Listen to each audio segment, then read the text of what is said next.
Il était une fois, en l'an 1693, un petit garçon qui venait de naître. Il s'appelle Charles-Jacques Armand Gaston de Vignerot du Plessis. Il est brun, le teint hâlé et les yeux bleus. Il est beau et pur. Son père, Armand Jean de Vignerot du Plessis, est gouverneur du Havre et général des galères, parvenu et débauché, qui dilapide sa fortune au jeu et pour séduire des femmes. C'est un fervent libertin qui ne trouve plaisir que dans le vice. Il a dilapidé une grande partie de la fortune des Richelieu. Car oui, Armand Jean de Vignerot du Plessis est l'un des petits-neveux du célèbre cardinal de Richelieu, premier ministre du roi Louis XIII. Comme son grand-oncle, Armand Jean veut contrôler la France. Mais il n'a en rien l'intelligence de son illustre aïeul. Mais revenons à Charles-Jacques, nourrisson à la grande destinée. Sa mère, Anne-Marguerite d'Aquigné et ses sœurs sont folles de cet enfant. Son père en est jaloux.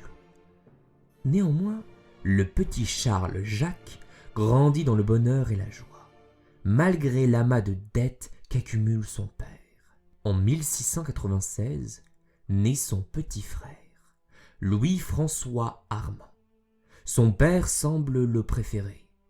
Les deux frères semblent être néanmoins complices, et Charles-Jacques, qui n'a seulement 3 ans, aime s'occuper de son frère avec sa mère et ses sœurs. Mais en 1698, un drame se produit. Anne-Marguerite d'Aquigné meurt. Toute la famille en est dévastée. Armand Jean s'enferme alors dans la dévotion et abandonne définitivement ses enfants. Charles-Jacques a 5 ans et son frère seulement 2. C'est décidé. Le grand frère s'occupera du plus jeune. Et les années passent et passent encore. Et les enfants grandissent et certaines tensions apparaissent. Depuis 1698, Armand Jean s'échine à se dévouer à Dieu. Il prie, il se flagelle, il va à la messe quotidiennement. Il est devenu autant dévot qu'il a été libertin. Mais cette dévotion cache en fait une volonté secrète, entrer dans l'entourage du roi. En effet, en se faisant passer pour dévot, l'ancien gouverneur du Havre veut atteindre Madame de Maintenon, la favorite et désormais épouse de Louis XIV. C'est elle qui tire les ficelles du pouvoir dans l'ombre de son mari. Et le père du Plessis le sait que trop bien. Il veut avoir du pouvoir. Il veut être le nouveau Richelieu, celui qui relèvera l'honneur de la famille que lui-même a souillé. Mais rien à faire. Maintenon ne s'intéresse pas à lui et on le chasse même de la cour. Son fils aîné, Charles-Jacques, âgé alors de 22 ans, est désespéré par les agissements de ce père menteur, débauché et incapable. Il se désole de ne plus avoir de biens et prie chaque jour pour qu'on restaure le pouvoir des Richelieu et que son père retrouve enfin la voie de la raison. Une animosité féroce est née entre le père et le fils, qui se détestent plus que tout. Pour l'instant, c'est le père qui a le dessus. Il a réussi à détruire la complicité des frères et à retourner le petit contre le grand. Louis-François Armand, âgé de 19 ans, voue désormais un culte à son père. Le jour, le père fait le dévot, et la nuit, il initie son fils cadet au vice de la luxure. Louis-François Armand est devenu un libertin. Son frère en est sous le choc. Il ne voulait pas qu'il suive le même chemin que son père. Ses sœurs ne le soutiennent plus et ont préféré fuir cette famille plutôt que de rester pour le soutenir. Mais le 20 mai 1715, Armand Jean de Vignerot du Plessis décède. Charles-Jacques est soulagé de ce décès. Il s'est enfin débarrassé d'un fardeau. Il tente alors de se rapprocher de son frère, sans succès. Mais désormais, il a une seule idée en tête: plaider au roi sa cause et tenter de récupérer les biens que son père a dilapidés. Dès le lendemain, Charles-Jacques se rend à Versailles pour plaider sa cause. Mais Louis XIV ne reçoit plus, il est malade. Sa jambe est gangrenée. Le jeune Richelieu prie que n'importe qui le reçoive, il est désespéré. Il se dirige vers la sortie quand soudain, on vient le chercher. Madame de Maintenon veut le recevoir. Charles est sceptique. La Maintenon n'est pas en bon terme avec les Richelieu depuis les tentatives d'amitié de feu Armand Jean de Vignerot du Plessis. On l'introduit néanmoins dans l'antichambre de la maîtresse du roi.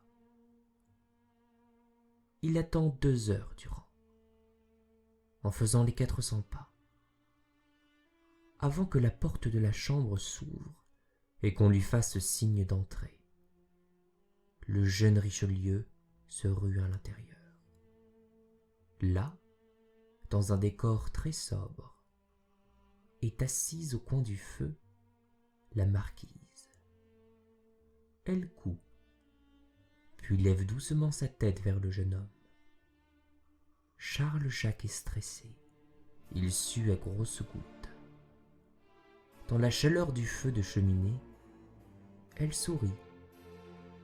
Le jeune Richelieu craint étrangement ce sourire. Que cache-t-il? Charles-Jacques Armand Gaston de Vignerot du Plessis, fils aîné de feu le général des galères Armand Jean de Vignerot du Plessis. Que me vaut votre agréable visite? Déclame soudainement la Maintenon, avec un sourire cynique. Richelieu sait qu'elle est au courant de sa venue, et craint cet amusement. Son père était en disgrâce, il le sera aussi. Je souhaite vous entretenir au sujet des dépenses de mon père. Je souhaite vous entretenir au sujet des dépenses de mon père.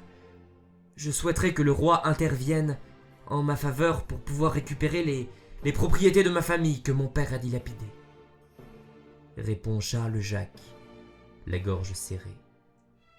Je savais que vous veniez pour ça, monsieur de Vignerot, mais vous connaissez déjà ma réponse, rétorque la marquise sans le regarder.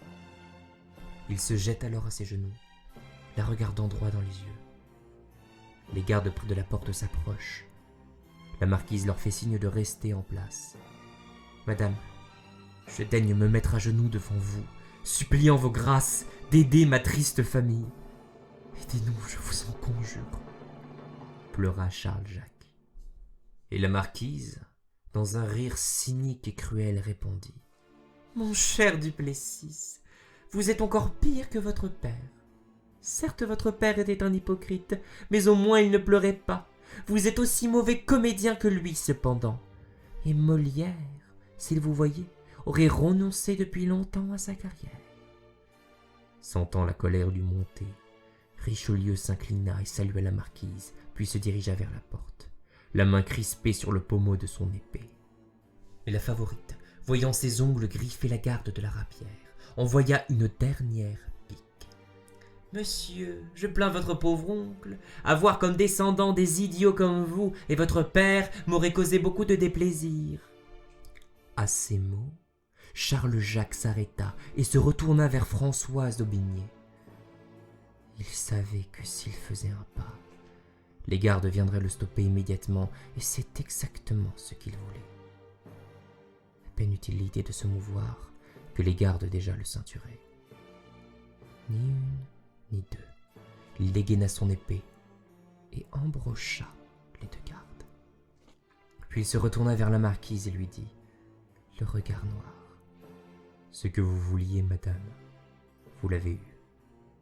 Et c'est ce qu'il aurait pu vous arriver si je n'avais pas un immense respect pour vous. »« Quittez le pays, » lui répondit la marquise, tremblante. « Quittez-le, et ne revenez jamais. » Duplessis sourit.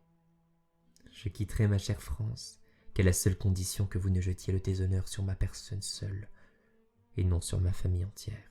Je suis le seul assassin, et mon père a déjà fait assez de mal à notre histoire. » Répondit calmement le tueur. « Entendu, entendu. murmura la marquise, mais qu'on n'entende plus parler de vous. Richelieu maintint son sourire, lui fit la révérence et quitta la pièce.